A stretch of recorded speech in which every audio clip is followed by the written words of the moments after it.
quadrilaters. Now we are going to see what is the measure of all the exterior angles together totals up to. Now here we have a figure. This is a polygon, not a regular one, any general polygon. It's a pentagon. As you can see, there are 1, 2, 3, 4 and 5 sides. So it's a pentagon, but it's not a regular one. Now what's a regular pentagon? When all the sides and angles are equal, then it's a regular pentagon. But this is not a regular pentagon, just a general polygon. Now here we are going to add this angle, this one, and this one. These are exterior angles. Now how do we get exterior angle? When one of the sides is extended and then you get an angle here. See, this side is extended, here you get an angle. This side is extended and here you are getting an angle. This side is extended, here you are getting an angle. Similarly, here you are extending this side and you are getting an angle. So angle 1, 2, 3, 4 and 5. All these angles put together gives you 360. Now this is not just applicable for pentagon or quadrilateral. It is applicable for any polygon. Let it be any sided figure, any number of sides, you still have exterior angles added together to be 360 degree. Now let's see exterior angle. Now here we are going to generalize this this into a formula. Here exterior angle x and number of sides are n. We are going to assume the exterior angles to be x. The measure of the angle to be x and number of sides that a particular polygon has. Like I said, we can have any number of sides. Here the number of sides, since we don't know, we are putting it as a variable n. Now what happens? To find the measure of an exterior angle x. Now what do we do? What's the generalized formula for that? It is x equals to 360 upon n. Why 360? Because 360 is the addition of all the angles put together. So x equals to 360 upon n. This gives you the measure of single exterior angle. So one exterior angle, how much will it measure? 360 divided by the number of sides. Similarly, if you want to find the number of sides, now sometimes this will be given, sometimes this will be given. You can just exchange it. If you want to find the number of sides n, you just interchange the places of x and n. So n equals to 360 upon x. Now what is x? X is the measure of single exterior angle. One of the exterior angles, not all of them together. All of them together gives you 360. Alright. Now exercise. This is a polygon. Now triangle is also a polygon. So what we are going to do? We are going to add these three. When you add all the three angles, what's the measure you get? 360 degree. Solution: 125 plus 125 plus x gives you 360. Reason: angle sum property of external angles of polygon. All the angles put together gives you 360 degree. Added together gives you 360. We have two of the angles. We need to find third one. So what we do? We subtract the addition of those two from 360 degree. So you get 110 to be the x, the value of x, which is one of the exterior angles. Likewise, we have here a pentagon, and here again we have 60 degree, 70 degree x, and since we don't know, I have taken here w, and here there is a 90 degree. A box kind of a shape. When put to the angle, we know the measure, it measures 90 degree. Solution: w plus 90 equals to 180 degree. Now since we know this is 90, but we do not know what it measures, so what we do? We use angles in the linear pair. The angles are in linear pair, so their addition is 180 degree. We have to specify what did we use, which property did we use. So w plus 90 equals to 180, so angles in linear pair. These are angles in linear pair. W equals to 180 minus 90, so 90. So this angle we got as 90. Now we have 90, 60, 90, 70 and x. All the angles together gives you 360 degrees. So put them in a equation form. So 1, 2, 3, 4 and 5 angles added together gives you 360. Now since we do not know the measure of x, so what we do? Add it and subtract it from 360 degree. So this is angle sum property of external angles of a polygon. Now this is the reason why we got this equation. We have to mention it each and every time. Alright, so x equals to 360 minus 310, that gives you 50 degree. So this x here measures 50 degree. Similarly, find the measure of each exterior angle, each one of regular polygon of 9 sides. Now it's a 9-sided regular polygon. Now what is a regular polygon?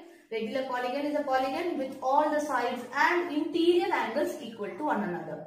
So what we do? Exterior angle equals to x equals to 360 upon 9. We know we are taking the value for x to be, the exterior angle to be x. So x is equals to 360 upon 9. Why 9? Because 9 is the number of sides.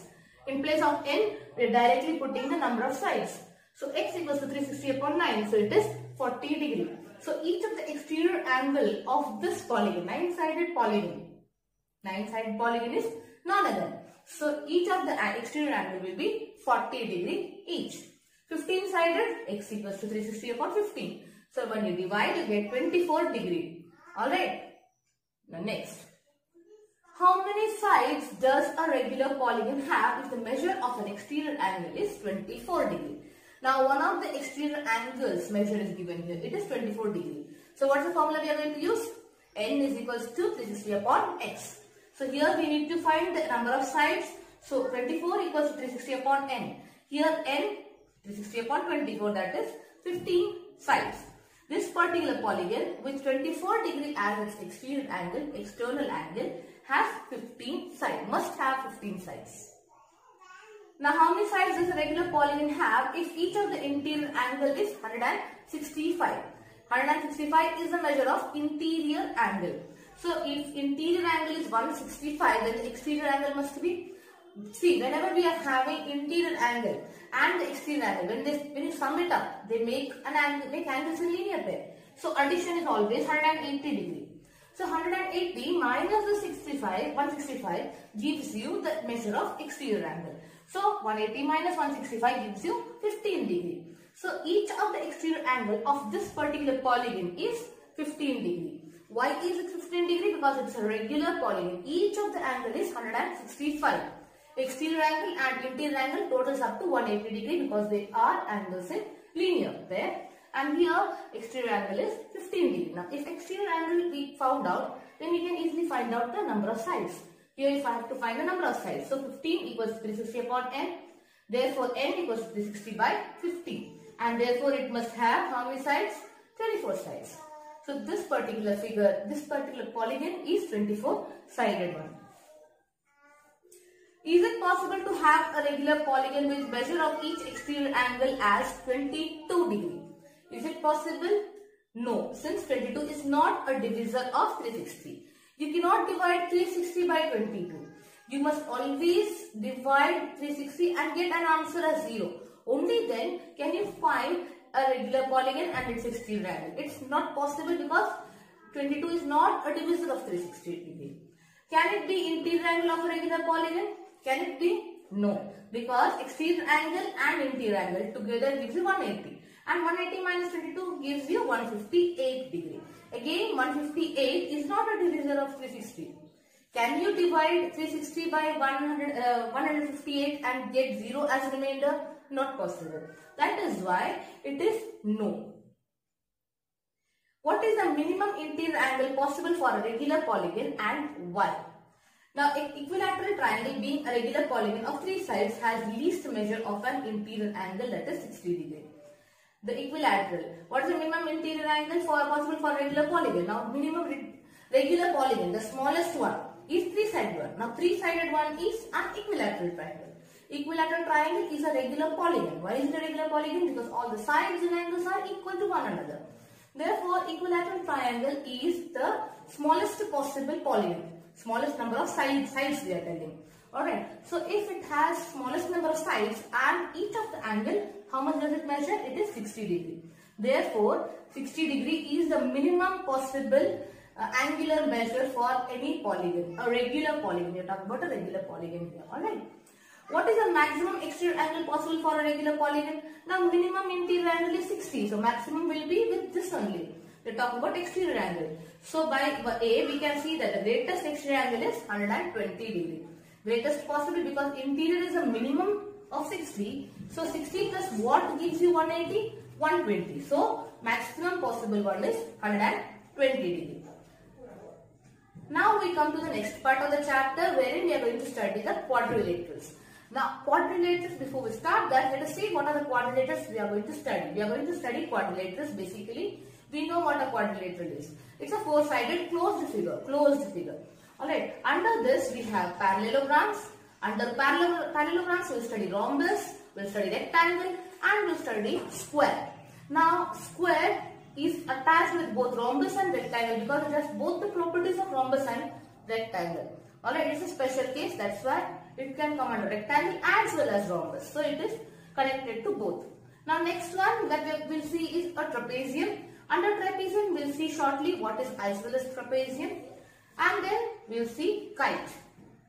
Alright, this is the basic structure of what we are going to study further. Now first one we are going to study is a parallelogram. Now parallelogram, we already have studied parallelogram the last year, and we know that a parallelogram is basically a quadrilateral with one pair of opposite side equal and parallel to one another. Now let us see its properties regarding sides. Now under sides we see that opposite sides are equal and parallel. Here we are talking about both the pair of opposite sides. Both the pair of opposite sides are equal as well as parallel to one another. What is the meaning of equal? The measure is equal, the length is equal, and parallel, we know what parallel is, right? The lines which can go on extending but never intersect, that is parallel. Now under angles, what is the property of it? Opposite angles are equal. Opposite angles, the one facing here and here, these are equal, that is opposite angles. Then we have adjacent angles which are supplementary, means this one and this one. The angles which have one arm in common is called adjacent angle, and they are supplementary in case of a parallelogram. And then diagonals bisect each other. Bisect. Bi and sect. Bi is to, sect is sections. Means you are dividing the diagonals into equal halves. One another. They divide each other. Both the diagonals. There are two diagonals in a quadrilateral, and both of them, wherever they intersect, that point is the midpoint of both the diagonals. So that's what is diagonals. Now here we have a figure of a parallelogram. Now these are opposite sides. These are adjacent sides. There will be 4 set of adjacent sides and 2 set of opposite sides. Now what can we talk about the opposite sides? We said that opposite sides are equal, and then both the pair of opposite sides are equal, and opposite angles are equal. Again, similar symbols can tell us that opposite angles are equal. Now that means side AB parallel to side BC, side AD parallel to side BC, side AB is equal to side BC, side AD is equal to side BC. Alright, equal and parallel. And then angle A and angle C are equal, angle B and angle D are equal. Why? Because they are opposite angles of the parallelogram. A and B. Now here we understand what we meant by supplementary. A and B, these are adjacent angles. See this angle here and this angle here. They have common arm AB. Common arm, one of the arms of the angle is same for both. Both the angles have this side. So angle A and angle B totals up to 180 degrees. These are adjacent angles, so they are supplementary. Supplementary, the addition is 180 degrees. Likewise, A and B, they are supplementary because they are adjacent angles. B and C again 180 adjacent angles. C and D adjacent 180 degree. Now what else did we study? We studied about diagonals. Now this is first diagonal and this is second diagonal. Now what happens here? This point of intersection we have taken as O. Now we studied under the property that diagonals bisect one another. By bisection we mean this and this side are equal. This part and this part, they both are equal to one another. And likewise this part and this part are equal to one another. Similar symbols we are putting when we want to show that the angles are equal. Similarly these angles. Now what can we see about this angle? This angle and this one are equal. Why they are equal? Because they are vertically opposite angles. So they will be equal to one another. Alright, now let's mention them. Diagonal AC bisects diagonal BD. This is our basic property. Alright, based on this, what are the conclusions that we arrived to? AO and CO are equal, BO and DO are equal, angle AOD and angle BOC are equal, angle AOB and angle DOC are equal, BAO and DCO are equal. Now this is different. BAO and DCO. Here if you can see, this is making a kind of Z. Now last year we had studied about alternate angles. Whenever we have a set of angles, pair of angles that form a Z, then they are equal if the lines are parallel. And we already know that it's a parallelogram. So both these lines are parallel and this is a transversal. So this is the Z being formed here. Therefore both these angles, this inner one and this inner one, are equal, BAO and DCO. Likewise CDO and ABO. Again an ulta Z here. Sorry, here it's a straight Z and here is the ulta Z. So both these are forming Z's. So this angle and this angle are equal. Likewise we can see Z being formed here and Z being formed here. You can call it an N. So ADO and CBO are equal, DAO and DCO are equal. Z forming angles, that's why they are equal. This is furthermore. Now next we see rhombus. Now rhombus, what's a rhombus? Rhombus is also a kind of parallelogram, but here the specification is all the sides of the rhombus are equal to one another. So we are putting the equal signs there. All the sides are equal to one another. That's what is rhombus. Rhombus is nothing but parallelogram with all the sides equal to one another. Now based on this, again AB and BC are parallel, AD and DC are parallel, the same thing that we studied. Here the specification is all the sides are equal. AB, BC, CD and AD are equal to one another. And then we can see the same properties being repeated here because it is nothing but a parallelogram. So all of the properties are same. This is a rhombus again. Now we are going to study its diagonals. What does the diagonal tell us about rhombus? Now these are diagonals AC and BD. Now again this connection, this intersection is called O, and same property, this part and this part are equal. Likewise this and this section is equal because it is bisected by this point O. Now angles again they are equal. Now here all the four angles are equal to one another. Why? Because the property tells us diagonal BC bisects diagonal BD and AOCO and BODO are equal and all the angles are equal to 90 degrees. There is a particular measure. Now one of the properties of a rhombus is all the angles from here are equal to one another and they have a particular measure. Particular measure means the measure is 90 degree and 90 degree only. That means this angle here and this angle here are all 90 degree each.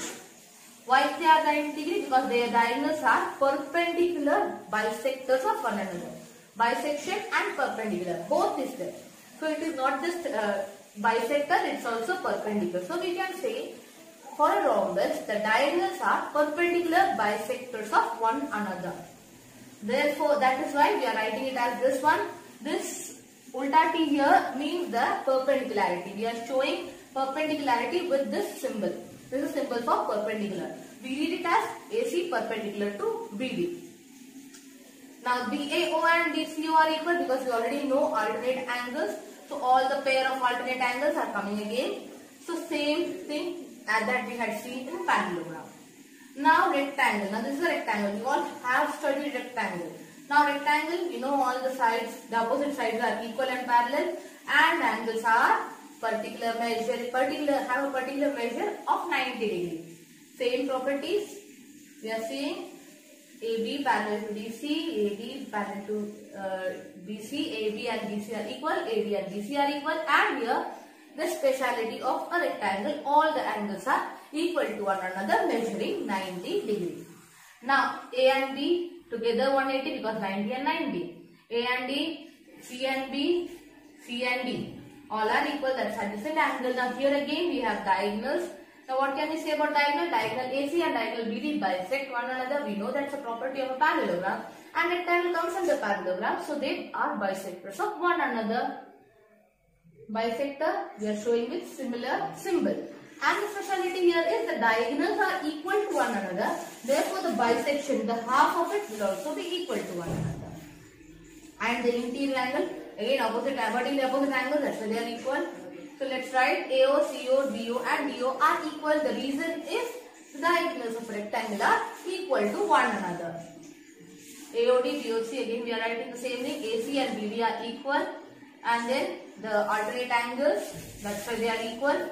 Now next we see a square. Now here square has connection, was having connection with both rectangle as well as the rhombus. It has properties of both rhombus and a parallelogram. Now let's see how it is clubbed together in case of a square.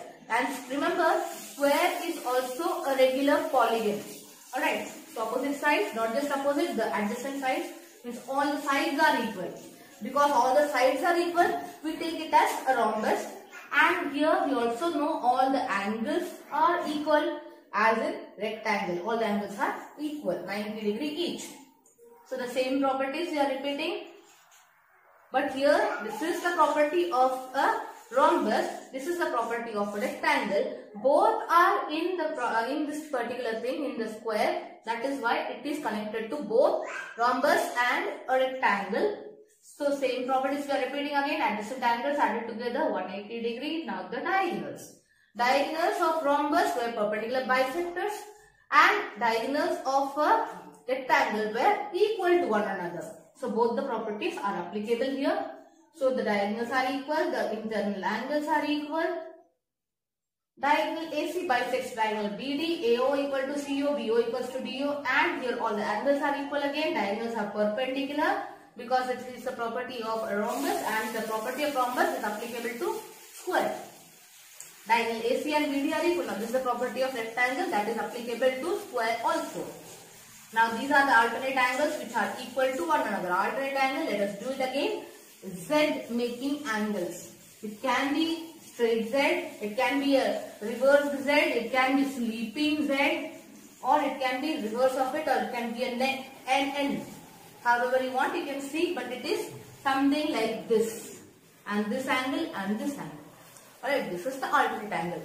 Now these are alternate angles, therefore they are equal to one another. Now we come to trapezium. Now trapezium, we know trapezium because we have already studied it. Trapezium basically is one pair of opposite sides are equal. There is no other property for a trapezium. That's all. AB and DC are equal. Only one pair is parallel. In parallelogram, we saw both the pair of opposite sides to be equal and parallel. In trapezium, one pair of opposite sides are parallel. In trapezium, we are going to study isosceles trapezium. What is the speciality of isosceles trapezium? It is not just trapezium, it's a trapezium with two of the sides which are not parallel equal to one another. Here, since we already know it's a trapezium, AB and DC are parallel to one another. One pair of opposite side has to be parallel, only then you can call it as trapezium.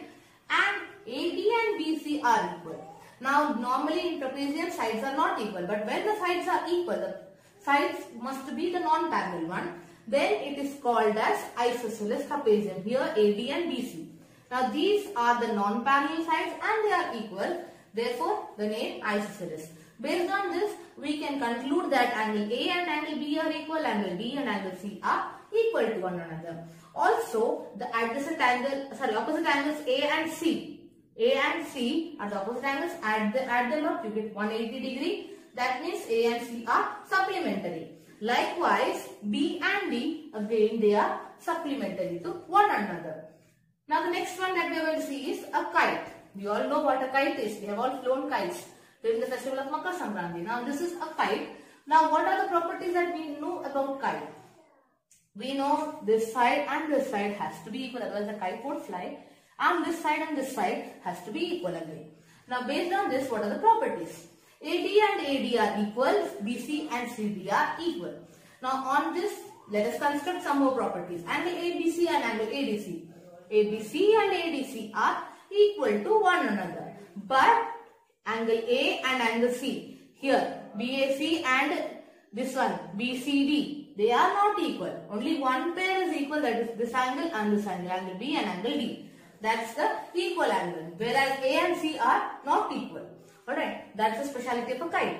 And all the angles here formed by the diagonals are perpendicular, are 90 degree, because diagonals are perpendicular to one another.